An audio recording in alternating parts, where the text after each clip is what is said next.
June மாதம் 2ஆம் தேதி குரு பயிற்சி. குரு உச்சமடைய போகிறார். மிதுன ராசியில இருந்து கடக ராசிக்கு குரு வரார். இதனால யார் யாரும் நல்லா இருப்பார் அப்படின்னா 4 கார்னர்ல இருக்கிற ராசி பிளஸ் கடகம். மிதுனம், கன்னி, தனுஷு, மீனம். இதில் யார் நம்பர் 1 இடத்துல இருப்பாங்கன்னா மீன ராசிக்காரங்களுக்கு தான் ஜாக்பாட். ஆமாம், ஏன் அப்படின்னு கேட்டால் உங்கள் வீட்டுக்கு ஓனர்னு ஒருத்தர் இருப்பார் இல்லையா, குரு. அந்த குரு தான் உச்சமே ஆக போகிறார். ஒரு ராசி அதிபதி உச்சம் அடைவது நல்லது. அது சுபகிரகமாக இருப்பது அதை விட நல்லது. அது குருவாக இருந்தால் மிக மிக நல்லது. அப்போ நினச்சி பாருங்க.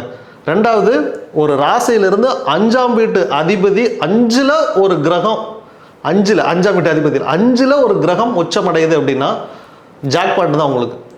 ரெண்டாவது, பாக்கியஸ்தானம் எல்லாமே உங்களுக்கு கிடைக்கும். அவருடைய பார்வையிலேயே இருக்குது. மீனம் 1ன்னு வச்சிங்கன்னா தனுஷ் 10. 10ங்கிறது உங்கள் கர்மஸ்தானம். உங்கள் கர்மஸ்தானம் நல்லா இருக்குது. இந்த 2க்கும் அதிபதி உச்சமடைகிறார் அப்படின்னா இதை விட உங்களுக்கு என்ன வேணும்?